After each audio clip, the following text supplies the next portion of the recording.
बोल पैम सोम श्री सदगुरु मैट्स में ही परमहंस महाराज जी की जय। सत्संग क्या है? प्यारी धर्मानुरागी जनता, मुझे यहाँ का आयोजन देखकर बड़ी प्रसन्नता हो रही है कि धर्म के अनुरागी लोग इस तरह शांत भाव से बैठकर सत्संग करते हैं। मैं सत्संग के विषय पर थोड़ा सा कहूँगा। सत्संग के विषय पर इसलिए कहूँगा कि मैं जहाँ जाता हूँ सत्संग की सेवा के लिए ही जाता हूँ और आपके बुलाने के अनुकूल मैं यहाँ भी सत्संग सेवा करने आया हूँ। लोग मुझसे पूछा करते हैं कि सत्संग की पहले महिमा कहिए। मैं कहता हूँ आप क्या चाहते हैं? सत्संग से सब कुछ मिलता है। गोस्वामी तुलसीदास जी ने कहा है कि बहुत मजबूती के साथ उन्होंने कहा है कि मति, बुद्धि, सुबुद्धि, कृति, यश, गति, मोक्ष, भूति, ऐश्वर्य, भलाई, भलपन, ये पांचों पदार्थ मिल जाए तो और क्या उत्तम पदार्थ बाकी रह जाता है। ये सत्संग के प्रभाव से ही मिलते हैं। इन पांचों से बढ़कर और कुछ नहीं है संसार में। वैदिक ज्ञान में इससे विशेष यत्न और कोई नहीं है। यह सत्य कहते हैं अपरिवर्तनशील पदार्थ को, जिसमें कोई परिवर्तन नहीं होता, वह क्या है? संसार में सब परिवर्तनशील है, लेकिन जिसका परिवर्तन नहीं होता है, जिसका विनाश नहीं होता, वह क्या है? परमात्मा है। परमात्मा के अतिरिक्त और कोई अपरिवर्तनशील पदार्थ नहीं है। उस सत्य के संग को सत्संग कहते हैं। संतों ने उस सत्य का बड़ा विशाल ज्ञान दिया है। हम लोगों के मुंह में जब से कुछ बोल आया तब से ही राम राम, शिव शिवाय, गुरु, शक्ति, माता आदि कहकर हम पुकारते हैं। जिसके घर में जो रिवाज है, किंतु उस सत्य के स्वरूप का निर्णय क्या है बहुत पीछे हम लोग जानते हैं। संतों से इसके लिए दरियाफत करे। किंतु कबीर साहब कहते हैं सतपुरुष जिन जानिए सतगुरु ताका नाम, ऐसे ये संत है, इसलिए इनके यहाँ जाकर पूछते हैं। संतों के संग में रहकर, उसके अधीन में रहकर श्रवण करना भी सत्संग है। बाबा नानक देव जी पास जाता हूँ और तो उपदेश मिलता है कि इस तरह संतों से हम ज्ञान पाते हैं। ईश्वर के संबंध में हमको सब मजहबों से विदित कराया गया है कि वह सबसे प्रथम का है, उससे पहले का और कुछ नहीं। सबसे पहले का जो परम सनातन पदार्थ है वह कैसा है? प्राकृतिक मंडल को भर कर भी परे है। विद्यांचल के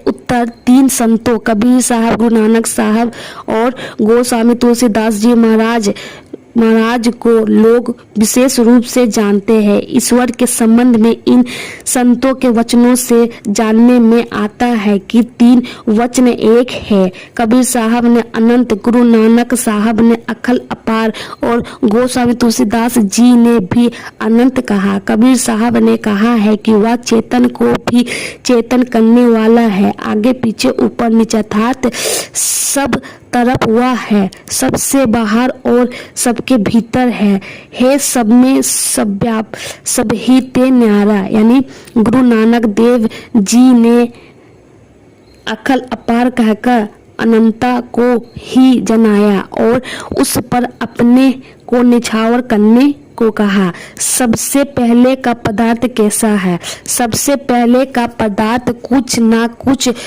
अवश्य होना चाहिए। जिसके अतिरिक्त कुछ अवकाश बच जाए वह सबसे पहले का नहीं होगा। जो सबसे पहले का होगा वह सर्वव्यापक और उसके भी परे होगा। उसके अतिरिक्त और कुछ नहीं होगा। जो असीम है, अनंत है, ऐसे पदार्थ सबसे पहले का होगा। ऐसा नहीं मानने से सब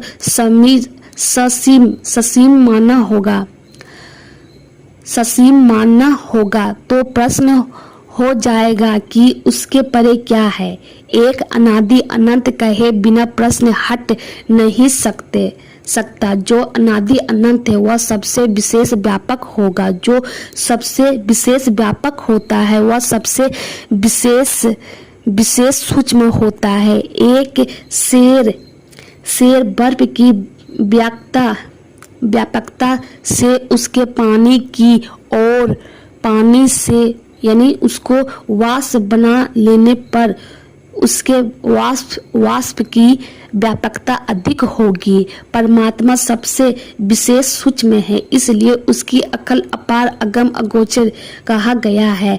ऐसे का संग बाहर संसार में नहीं हो सकता। संसार में हम जहाँ जाएंगे शरीर इंद्रिया के साथ जाएंगे। हम बाहर संसार में जाकर ईश्वर का संग करें तो नहीं हो सकता। बाहर का ख्याल छोड़कर अंदर की ओर चले तब उसका संग होगा। जैसे जैसे हम अंदर जाते हैं और शरीर इंद्रियों का ज्ञान छूटता जाता है, जागृत स्वप्न के बीच तंद्रावस्था होती है, उस समय मालूम होता है कि शक्ति भीतर की ओर खींचती है।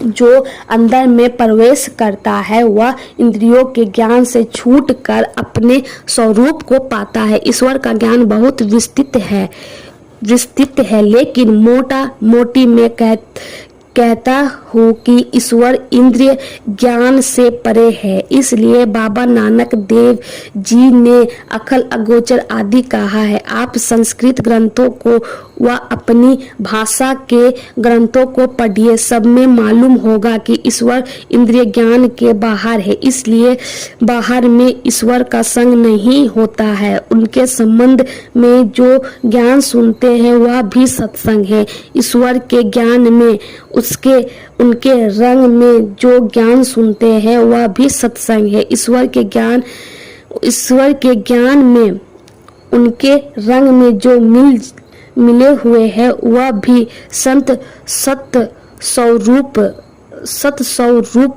रूपत होते हैं, उनका संग भी सत्संग है।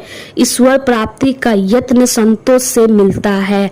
हम अपने अंदर चलकर ईश्वर के दर्शन कर सकते हैं, अपने अंदर में निज चिन्हों को पाते हैं। उनके लिए गुरु नानक देव जी कहते हैं घट घट ज्योति सबाई, और कहते हैं साचे शब्दी नी सानू, यानी रात्रि का अंत होने पर उषा काल होता है, उस समय का प्रकाश सूर्य है, उसके बाद प्रकाश को अरुणोदय कहते हैं, इसके बाद सूर्य दर्शन होता है। उसी तरह परमात्मा के प्रकाश को कोई पाता है तब कोई परमात्मा का दर्शन पाता है। जो गुरु नानक देव जी ने कहा है यह कैसी बात है। प्राकृतिक ढंग से आप देखते हैं कि पहले बिजली चमकती है, फिर शब्द सुनते हैं। इसी तरह साधक पहले ज्योति को फिर नाद को पाता है, तब परमात्मा को पाता है। जो परमात्मा के प्रकाश में अपने को ले जाता है वह ईश्वर के दया दान को पहचानता है और परमात्मा के शब्द को भी वह पाता है। कबीर साहब ने कहा है कि ईश्वर चेतन आत्मा के ज्ञान से जानने योग्य है, इंद्रियों के ज्ञान से नहीं। कोई पूछे कि रूप क्या है तो कह दीजिए कि जो आप आंख से देखते हैं उसी तरह ईश्वर, जो आप आंख से देखते हैं उसी तरह ईश्वर क्या है। जो चेतन आत्मा से जाना जाता है इसी के प्रत्यक्ष ज्ञान को सत्संग कहते हैं। अभी एक विद्वान सबरी के विषय में कह रहे थे कि श्री राम ने सबरी को 9 प्रकार की भक्ति का वर्णन किया है।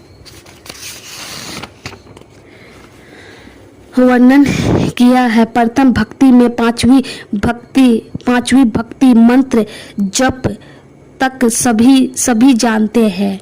इसमें जो सूक्ष्मता है सुनिए। साधु संग व कथा प्रसंग कहीं भी रहो एक मन से सुनो। गुरु सेवा मन से करो। मंत्र जप करो तो स्थिर मन से करो। साधु संग में, कथा प्रसंग में, गुरु सेवा में, मंत्र जप में, यश कीर्तन में, सब में मन की एकाग्रता चाहिए। छठी भक्ति में दमशीलता प्राप्त करना है। यह केवल विचार से नहीं होता है। मन को विचार से नियंत्रित करो, ठीक है, लेकिन इतने से ही वह पूर्ण नियंत्रित नहीं होगा। इसकी पूर्णता के लिए दूसरा साधन भी करो। विचारों की इंद्रिया विषयों की ओर से कैसे जाती है? इंद्रियों में चेतन की धारा होती है, तब इंद्रिया विषयों की ओर जाती है। जब स्वप्न में इंद्रिया से चेतन धाराएं सिमट जाती है, तब इंद्रिया ब्रह्म विषयों में नहीं जाती है। इसके लिए विशेष साधन दृष्टि योग्य है। मन और दृष्टि का बड़ा संबंध है। जहाँ दृष्टि की धारा जाती है, वहाँ मन भी रहता है। इसलिए अपने देखने की शक्ति को बढ़ाओ, इतना बढ़ाओ कि दोनों में फर्क ना रह जाए। अर्थात समेट कर देखो, केवल निशाने को देखो। जैसे अर्जुन केवल निशाने को ही देखता था, आज भी अच्छा निशाना करने वाले ठीक ठीक देखते हैं। गुरु नानक देव जी ने कहा है कि योग शास्त्र में दम और सम, ये दो शब्द बड़ी कीमती है। इंद्रिय निग्रह के साथ भी मनोनिग्रह होता है, और केवल मन का भी नहीं, मन का भी साधन होता है। उस साधन को नादानुसाधन कहते हैं। नवदा भक्ति के अंदर जब हम सूक्ष्मता की ओर ध्यान देते हैं, तो छठी और सातवीं भक्ति दम और सम का साधन हो जाती है। सबरी को भगवान राम ने कहा, सकल प्रकार भक्ति दृढ़ तोड़े, इससे आगे कुछ भी जानने का साधन नहीं है। भगवान श्री राम और श्री कृष्ण आदि के दर्शन जिनको हुए, उन लोगों ने कुछ मांगा, अथवा भगवान ने ही कहा कि कुछ मांग लो। लेकिन सबरी के आगे लेन देन कुछ नहीं, और वह वहां गई जहां से लौट कर फिर कोई नहीं आता है।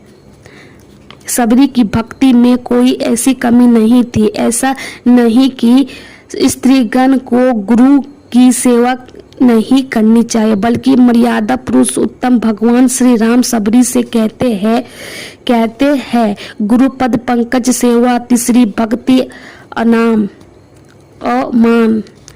यानी नौवीं भक्ति के अंत में साधक उस परमात्मा को पाता है जिससे पुण्य सत्संग होता है। एक बात और कहूँ, हमारा यह शरीर एक नहीं, इसके अंदर सूक्ष्म कारण और महाकारण, ये तीन जड़ शरीर और है। इन चारों जड़ शरीर से जब चेतन आत्मा छूटती है, तब परमात्मा दर्शन होते हैं। गुरु नानक देव जी कहते हैं कि ईश्वर सर्वत्र है, फिर दर्शन क्यों नहीं पाते हैं? इसलिए कि हम जड़ शरीर के आवरण से आवृत है। स्थूल शरीर के अंदर सूक्ष्म शरीर है। इस पर मैं एक कथा कहकर सत्संग समाप्त करूंगा। सत्यवान और सावित्री दंपति थे। सत्यवान के पिता के राज्य भ्रष्ट हो जाने के कारण वे जंगल में लकड़ी काट कर अपने माता पिता और अपनी पत्नी का भरण पोषण करते थे। एक दिन जंगल में लकड़ी काटते काटते ही सिर दर्द से बेचैन होकर वे बेहोश हो गए। संयोगवश सावित्री उस दिन उसके साथ में ही थी। उसने अपनी जंघा पर अपने पति का सिर रख लिया। सत्यवान का अंतिम समय यमदूत उसे लेने आए, किंतु सती स्त्री के तेज के सामने वे ठहर न सके। अंत में यमराज स्वयं आकर सत्यवान के स्थूल शरीर से उनके सूक्ष्म यानी लिंग शरीर को निकाल कर चलते बने। सावित्री यमराज के पीछे पीछे अनुनय विनय करती चली। यमराज ने प्रसन्न होकर सावित्री को इच्छित वर देकर सत्यवान के स्थूल शरीर में उनके सूक्ष्म शरीर को प्रवेशित कर दिया। फलस्वरूप सत्यवान जीवित हो उठे। इस संक्षिप्त कथा से समझता हूँ कि पतिव्रता का तेज कितना है। जानो, यमराज उसके पति को ले भी गए तो लौटा कर दे दिया।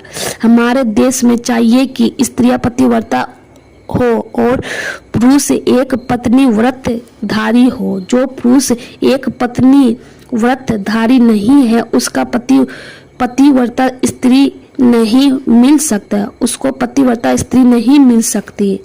तुम अच्छे कर्म वाले बनो तब अच्छे पदार्थ तुमको मिलेंगे। देश में स्त्रियां पतिव्रता हो और पुरुष एक पत्नीव्रतधारी हो। हमारे देश में जो आज इतनी नैतिक पतन है इसका कारण यह है कि हमारे देश में उस तरह के संतान नहीं सी है।